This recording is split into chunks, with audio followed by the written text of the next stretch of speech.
Hello, hello, Stefan Molyneux from Free Domain Radio. So these are the voluntary FAQ.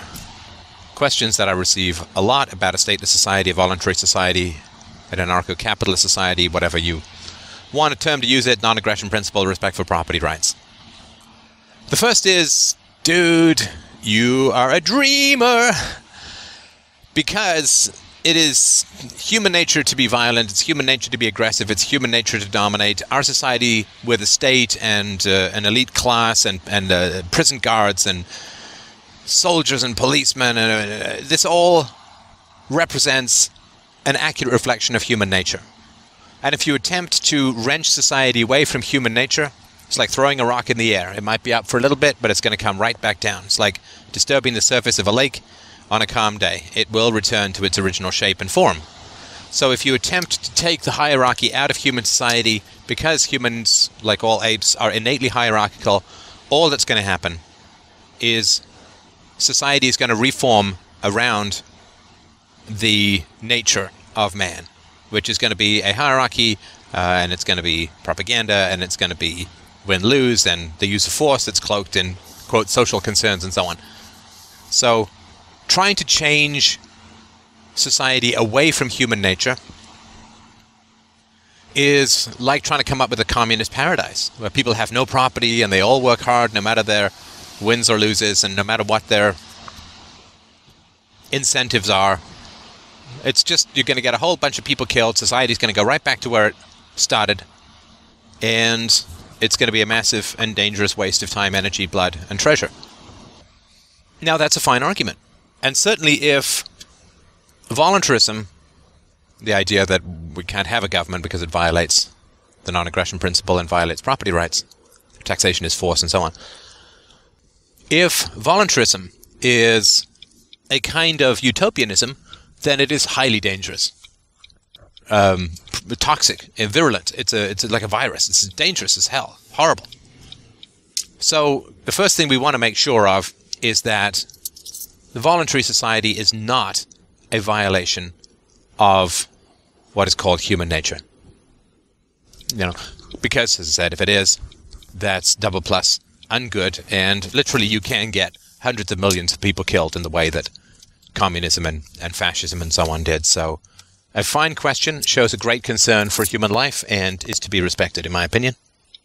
Now, there are several problems with that argument, which is that the one thing that is true of human nature is not the content, but the form. It's not human nature to be a Muslim, but oddly enough, if you grow up in an Islamic country, you are, usually. It's not human nature to speak English, but if you grow up with English-speaking parents, what do you know? It's a miracle! She speaks English. And so human nature is adaptable. That's the most fundamental characteristic of humans. That's why we're the most successful species, because we are like crazy adaptable. You can adapt to deserts. We can adapt to igloos. I mean, crazy stuff. We can adapt to lots of sun, no sun, lots of rain. I mean, we can adapt like crazy.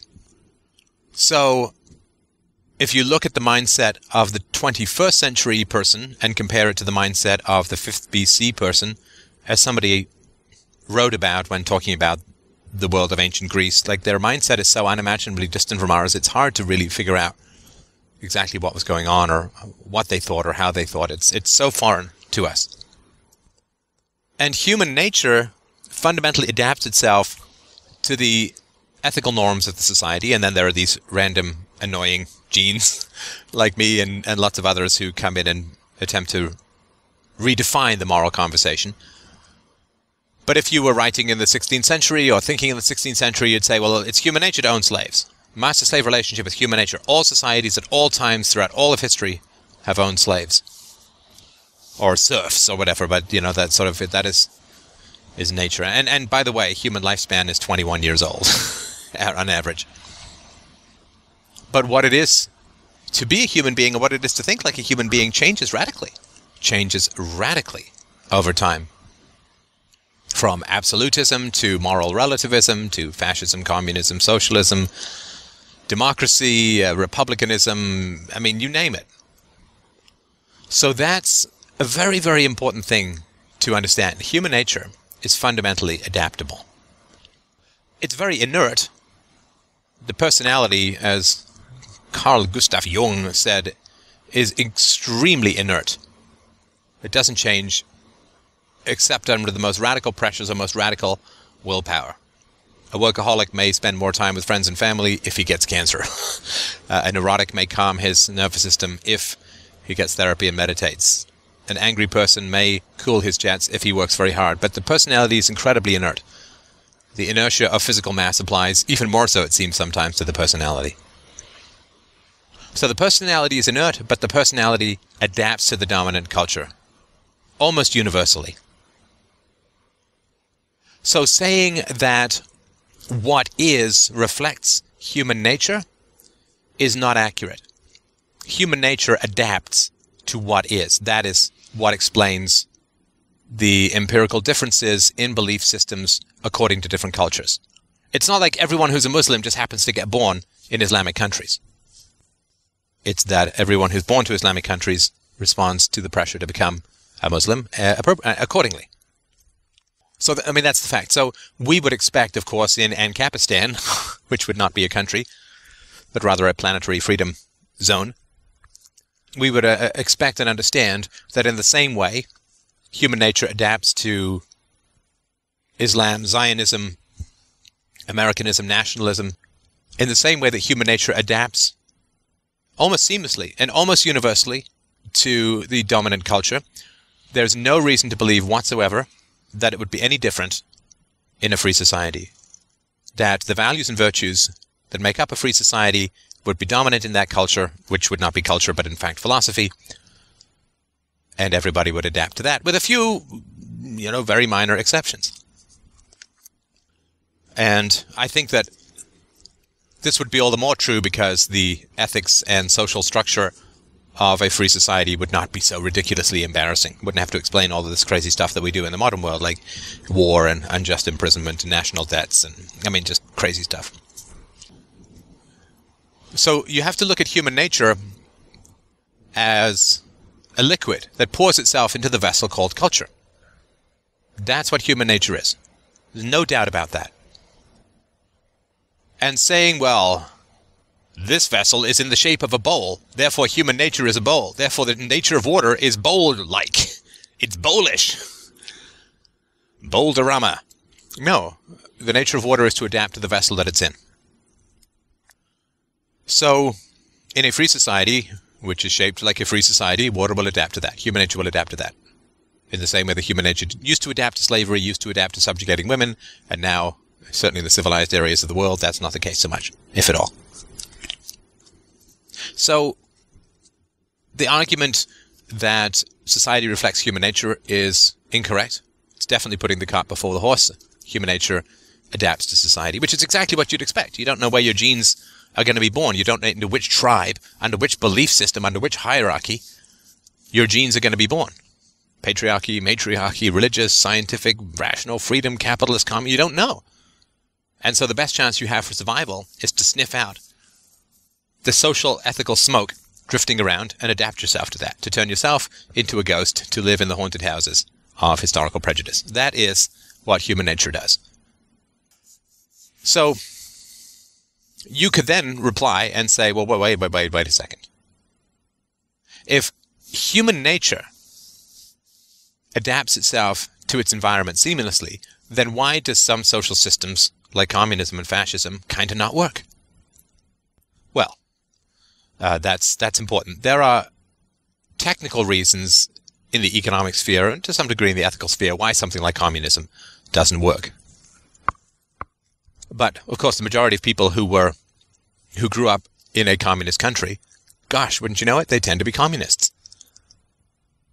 That's the dominant ideology. That's what people adapt to, particularly when the price of not adapting to it tends to be pretty catastrophic.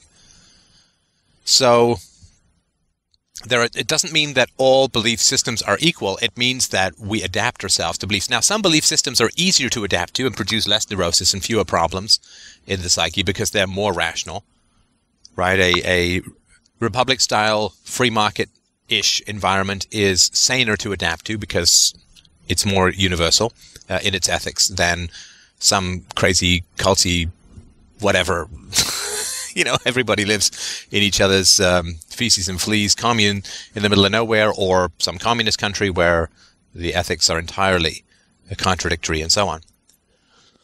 So there are some societies that are saner and some societies that are crazier. The saner societies are easier to adapt to and produce fewer neuroses, psychological problems, and tend to be more functional over the long run, i.e. generate more wealth and all that kind of stuff. So I'm not saying, just because we adapt to all cultures, I'm not trying to say that all cultures are equal. Some are more rational and some are less rational. The cultures which have not passed through an enlightenment phase, like the Islamic culture and so on, the African cultures, they tend to be pretty primitive and messed up. Cultures that have had the piñata sideswiper philosophy on the candies of rationalism that have scattered on the grass of the future. Oh, I think I hit that metaphor one time too many. The cultures have gone through the Enlightenment, an Enlightenment-style thing, rationalism, criticism of superstition, and so on, tend to be healthier, at least for some time. So, I'm not saying they're all equal. And some are less survivable, and some are more destructive, and some are less sustainable. The totalitarian dictatorships, obviously. But everyone adapts to that. There was a 60 Minutes, I think, show where they were interviewing children in North Korea, right, under the dictatorship. And the parents were freaking out and coaching the children to not say anything that basically would get the entire family tree wiped out by Kim Jong-il, the dictator. And this is, of course, how we adapt, through punishment and reward, through abuse generally. We adapt. We adapt to abuse, and we then call that abuse culture, because you can't call abuse culture any more than you can call taxation theft or the Federal Reserve organized counterfeiting. Well, actually, pretty disorganized counterfeiting in many ways. You have to make up new words, so we call the scar tissue from abuse, we call it culture. And that way, we don't have to think that it's true. We only have to think it's rich and deep and all this sort of nonsense. Everything that is rich and deep is crap. I mean, you would... It's funny, we'd no more buy a cell phone from 20 years ago than we would buy a computer from 20 years ago. But for some reason, we're very happy to have ideologies passed down for thousands of years and consider them the very best thing there is. Hey, I have a 2,000-year-old recipe for toothache. Do you want it? No? Okay. How about ethics and how to raise your kid? Would you go for that? Yes! Yay! Culture survives and thrives and breeds like a virus. So, the argument that society reflects human nature is not true. The other thing that which we can say is that the degree to which children are propagandized and threatened is the degree to which whatever their resulting belief is not natural. Right? So, if you have to send your kids, say, to government-run schools for 12 years straight in order to get them to believe that the government is both necessary and virtuous, then you know for a fact that the government is not necessary and virtuous. The more lies you need to stuff into children's heads, the more unnatural is the belief system that results. So human nature is that which is independent of environment. It would have to be, right? So almost all teenagers have high sex drives, and almost everyone likes chocolate more than broccoli. The standards of beauty tend to be fairly universal. And so these things we can call human nature, if you want, right? Innate. They're innate. Puberty is something that happens. It's just how we develop. You don't have to go to 4 years of government school espousing the virtue of puberty, sit down and concentrate really hard to make the naughty bits pop out from your side of your thigh. I had an odd puberty. We don't have to get into the details. So that which is natural does not need repetition and social threats and bullying and detentions and punishments and F grades and going to hell and go to jail and whatever is natural to human beings does not need to be propagandized. Whatever needs to be propagandized is the opposite of what is natural. My daughter has never shown an urge to hit, punch, kick, bite. But she's never been exposed to it. She can be a bit possessive of her toys, which I think is fine. I mean, she's an only child, so she's going to have that. And also, property is important to children. I mean, they really don't have much of it, right? They don't get to choose where they live, and then to choose their parents' cars or anything like that. But their toys, they're toys. So I don't accept the argument that if you change society, it would reshape itself back to the current system, which always represents the perfection of human nature. Now, one thing that is true, which I certainly will agree with, is that if you were to get rid of the state right now, a lot of people would kind of freak out, right? A lot of people would kind of freak out, and you would see an urge to recoalesce society along existing lines. But that is only because there has been existing propaganda. It was hard to end slavery because so many people still believed in and profited from slavery. It would be very hard to begin slavery now because so few people believe in it. But there's a transition point. So I think that's an important thing. So there's kind of like enough truth in it to make the poison taste not so bad. In that, if you were to snap your fingers tomorrow and get rid of the state, there would be a number of people who would have a strong urge to put it back in. And those people would be people who are currently profiting from the state, of course, big corporations and military-industrial complex, the prison-industrial complex, and people on welfare, and people on government retired pensions, and so on, right? So there would be people who would want to recoalesce the state for economic reasons, and there would be people, although I would never say that, of course, they'd say, society needs organization. I want a pension I haven't earned. But there would also be people who would want society to have a state again because they would feel anxious in a state of freedom. Right? This is very, very important to understand. People would feel anxious in a state of freedom, and therefore they would want a state to come back so that they could reduce their anxiety. So if people believe the propaganda that without the state, you have gangs of tulip gang painted faces of teenagers rolling around on scooters with laser tags calling in airstrikes from high hormone satellites overhead. All would be chaos, madness, theft, robbery, and so on. Then if this imaginary protection was taken away, they would feel a great deal of fear and anxiety, and rather than deal with that fear and anxiety, they would like the oppressive mechanisms to be put back in place so they could feel safe and secure, because they've been told that this is what is necessary, that this is what is needed. And without it, all these terrible things will occur. And so rather than wait for these terrible things to occur or see if they will occur, they would want the police back, they want taxes back, they want all this back so that, good things could be sustained and bad things wouldn't happen.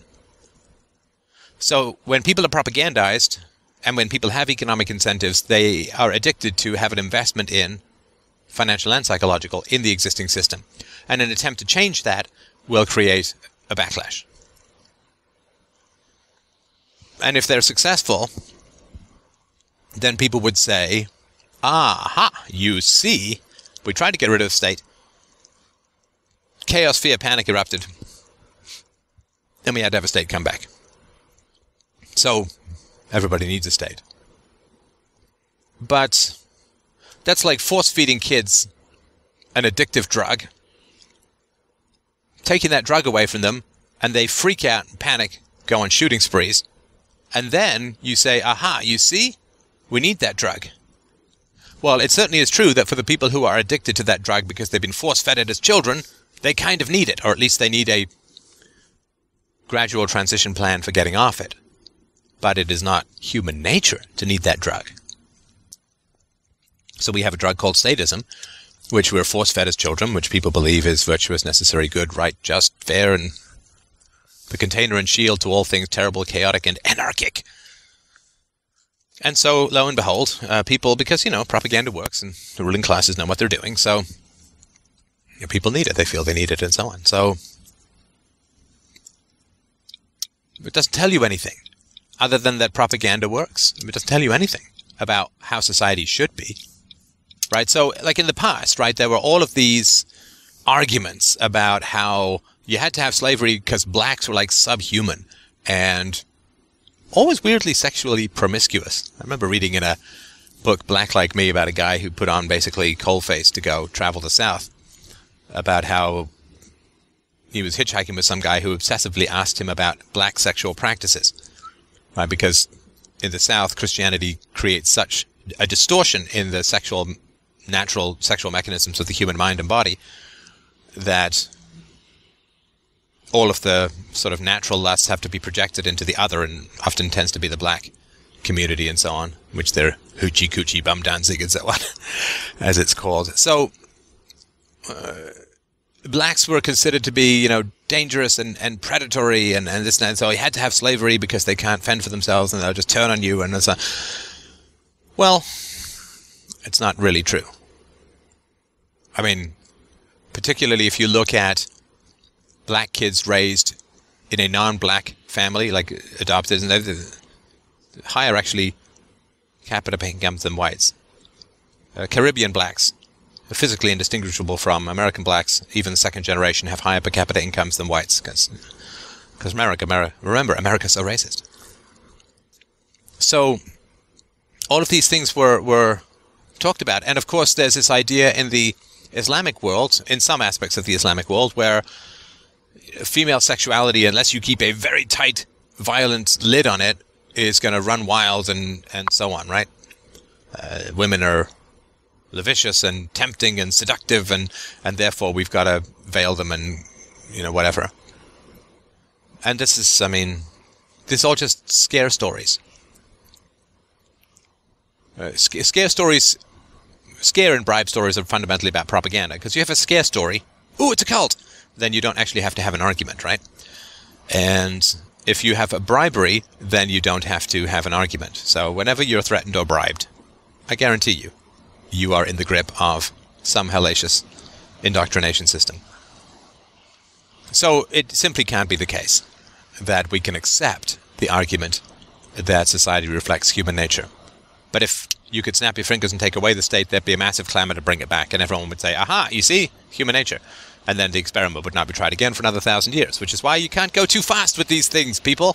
This is why it's an intergenerational change, multi-generational change. It has to be. Do it too quickly, people are going to freak out and demand back the immorality that they're used to.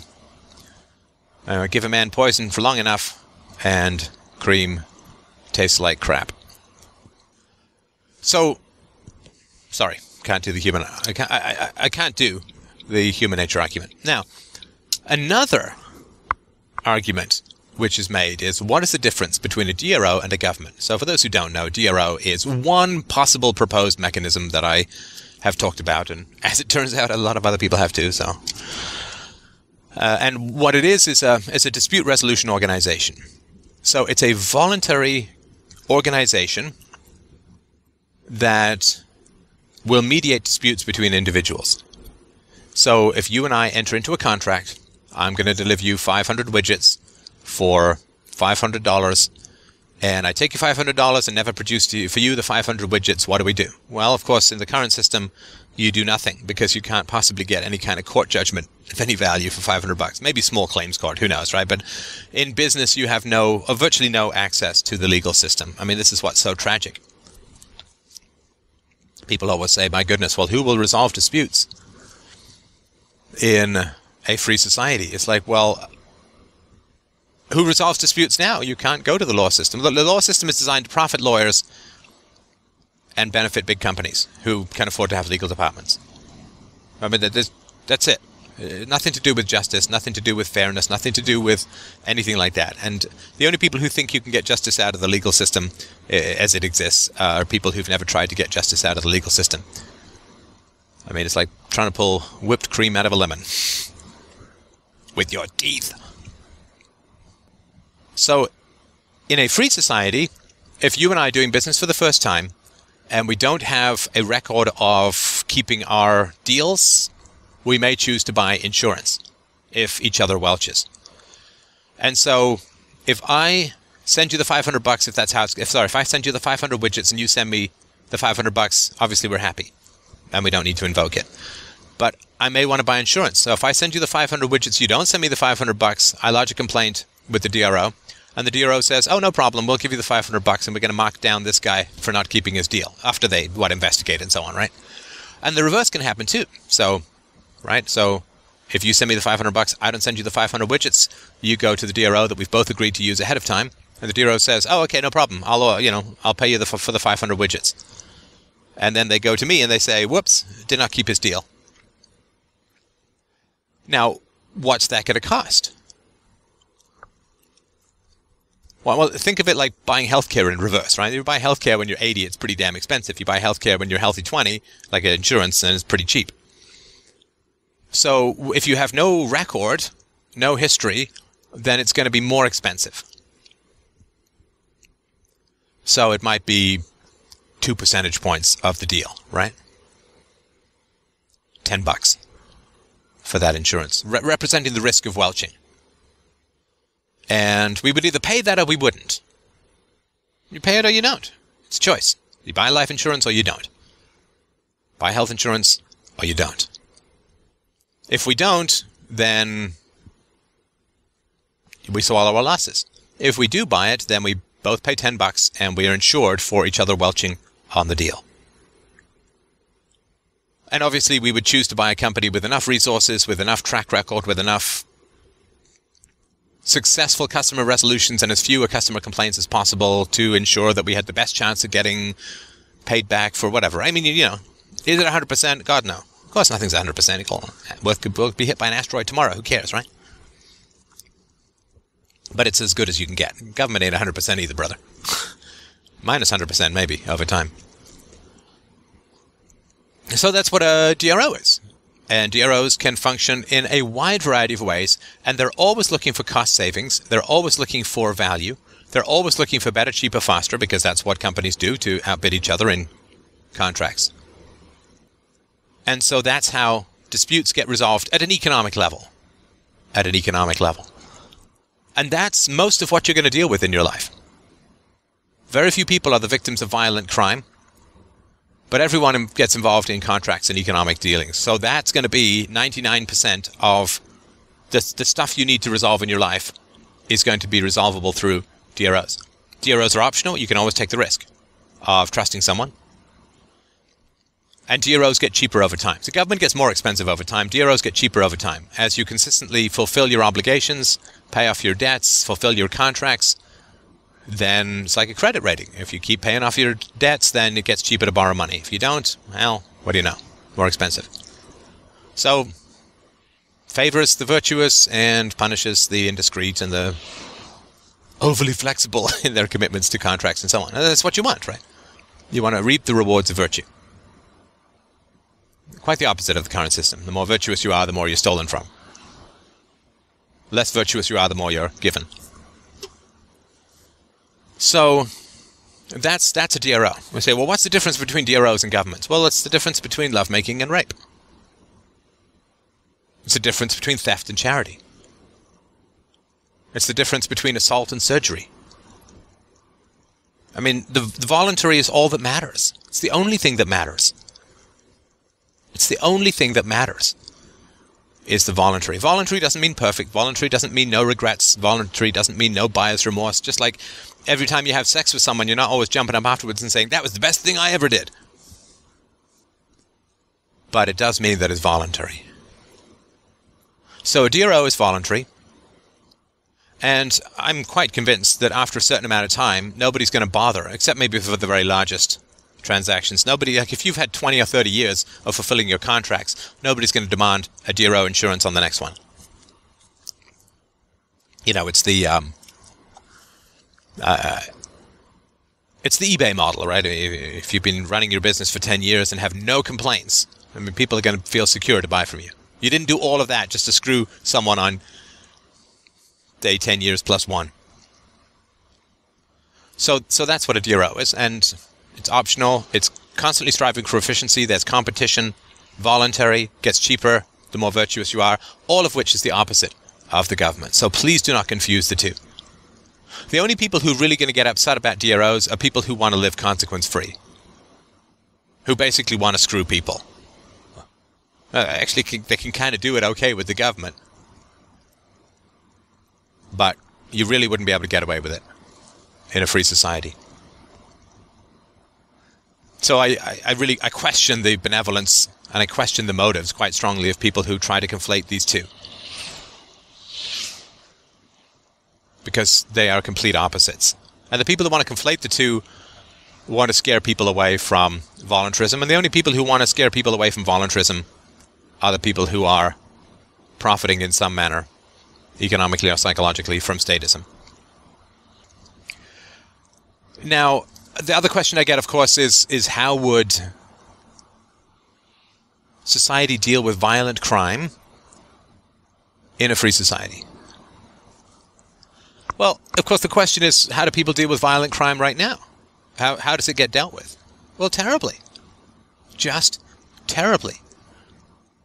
Right? So, I mean, theft is ridiculous. Right? I know a guy, he had his Porsche stolen. His Porsche had a GPS tracker on it. He went to the cops.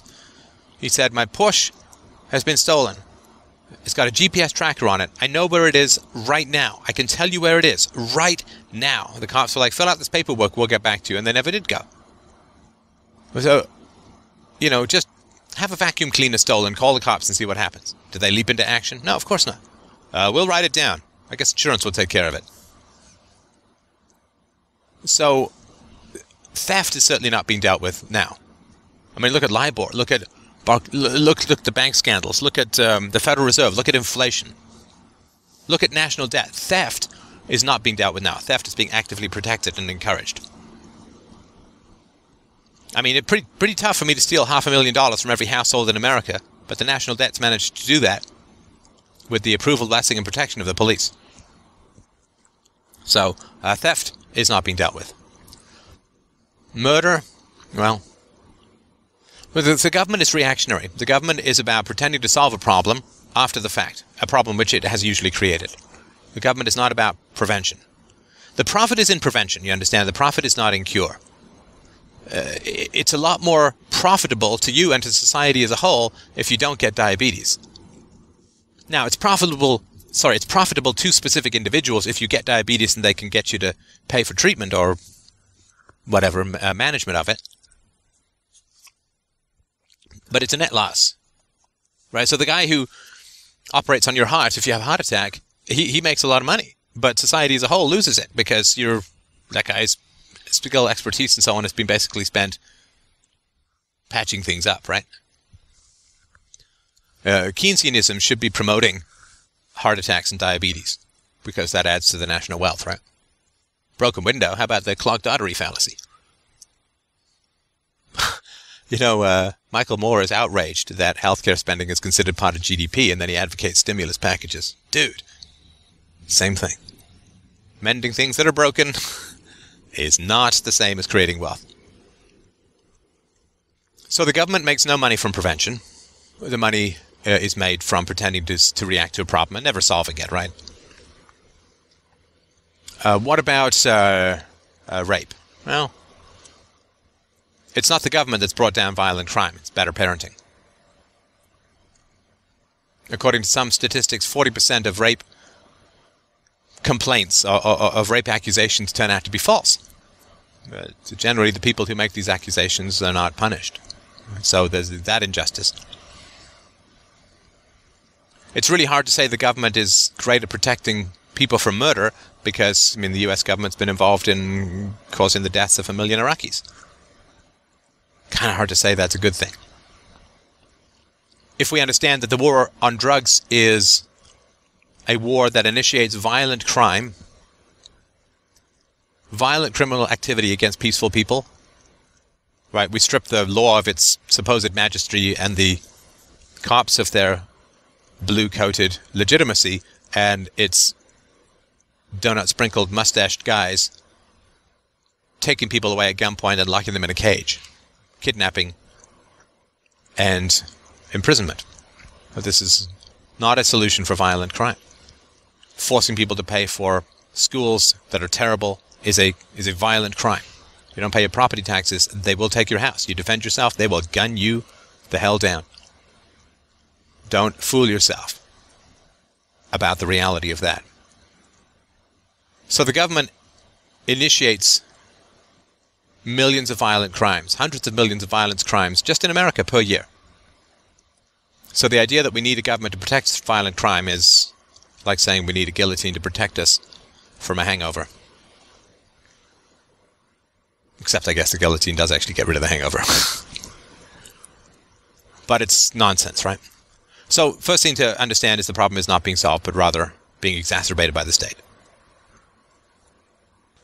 So that's the first thing to understand. The second thing to understand is that in a free society, the greatest profits are made from prevention, not from cure. The etymology of violence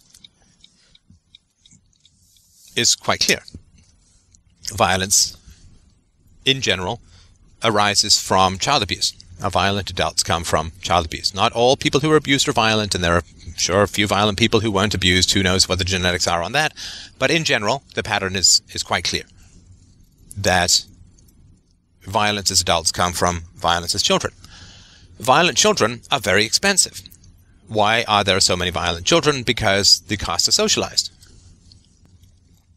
And because the costs are socialized for violent children, so you don't pay more if your child is violent. Now, clearly, if you put your child in school and your child is violent or aggressive, or disruptive or abusive, or whatever, then it's going to be more expensive for the school to have that child in the classroom. It's going to require more teacher attention. It's going to reduce the quality of education for other students. It's going to require a higher teacher-to-student ratio, and so on. Lower teacher-to-student ratio? The better one. More teachers, fewer students. And it's going to cost you a lot more. So instead of it being $3,000 to send your kid to school, it's going to be like 15 grand. And the way that you would solve this is through a DRO. I mean, this is the first business model I would put into practice in a free society, is I would tell the parents, I guarantee that your school costs will never be more than $3,000 a year. Guaranteed. Guaranteed. In the same way that, you know, if you buy healthcare, then your healthcare costs will never be more than X, usually the premiums per year. And then I would work my ass off finding out how to keep children from becoming violent. And I would teach the parents how to do that and make sure that they did that. Which is, I mean, people, oh my God, that's outrageous. Well, it's not outrageous. I mean, if you want healthcare insurance premiums in a free society, then they're going to need to measure how healthy you are. Of course, right? I mean, of course. I mean, when I was an executive, we had to have executive insurance, and they came and they took my blood, and they asked me all these questions, and they took my urine samples, and all this kind of funky stuff. I mean, if that's invasive for you, then my God, then don't take it, right? And then take the risk that your kid is going to grow up aggressive, and you're going to have school bills, if you can even find a school for the little monster, 5 times higher than everyone else. Or more. So you guarantee that you will pay any excessive school bills, and you will also guarantee to protect the parents against any any destructive actions of the child, right? If your child goes and steals a car, we will deal with all of the costs. If your child punches another child, we will deal with all of the costs. Right, so you would insure your child against excessive school costs or not being in school at all and requiring some sort of private tutor in a suit of armor or something. And you would also want to be indemnified against the liability of your child going and doing something destructive, nutty, and so on, stealing or hitting or whatever it was going to be. And in a free society, that's what you would do. And in fact, I would go even further. I would offer people lifetime immunity from any costs or problems associated with criminal behavior on their part or on the part of their children. If your son becomes a serial rapist, I will handle all of the costs associated with that. And that would be another service that I would be very, very keen to offer, because I'm very confident that I could offer a model of parenting and parenting coaching that would be hugely beneficial and would almost eliminate the possibility of criminal actions on the part of children when they grew up. Very confident about that. Are you offered that from your school? Are you offered that from your government? That we will move heaven and earth to create the most peaceful, non-violent generation the world has ever seen? Of course not. Government profits from criminality. Without criminals to scare and dysfunction to scare you with, I mean, what are they selling? Can't sell protection. I can't sell you lion insurance if you live in Scotland. Blue ball insurance, yes. Lion insurance, no. So in a free society, remember, it's all about prevention. And it would also be very important to understand that it would probably be an interesting service to say, and if you want, we'll put your name in a directory to know that you are taking these classes on how to raise nonviolent children, and you're submitting to the best psychological and philosophical expertise in the raising of your children. And that way, if there's somebody around who's not doing that, they're immediately going to be a suspect by others. Ooh, they're off the grid. They're off, they're not getting insurance. Why? Why are they not getting insurance? Protecting us from their children. Why do why? Because you understand, once the principles of peaceful parenting are spread this way, unfortunately they can't be spread this way yet.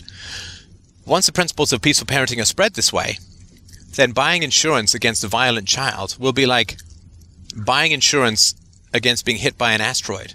Pennies a year. Just, be this kind of parent, and not one child in a million becomes violent. If they get a brain tumor or whatever, God knows, right? But it'd be like buying insurance for malnutrition. I mean, it would be so ridiculously cheap that anybody who didn't take it would be suspect. But if you did take it, then your children, of course, and your parenting would need to be checked and verified, which is exactly as it should be. In other words, your kids need to have, the developmental tests. The kids need to have their brain scans to make sure the brains aren't going dark from particular kinds of trauma and so on. And so, again, it's purely voluntary. You don't have to have any of this stuff. You cannot let a single person in. Nobody can force you to become part of a DRO. But it's so economically advantageous to. And you end up doing smart and intelligent and wise things as a result of it. That the whole point is not to say, well, what are we going to do with all these axe murderers in a free society? The point is to not have axe murderers in a free society. And the methodology for achieving that is not that complicated. It's actually quite well understood. So I hope this answers some questions about how a free society will work or could work, and I certainly look forward to your feedback if you enjoy these shows. freedomainradio.com/donate. Thank you. Have a great, great Christmas. Talk to you soon.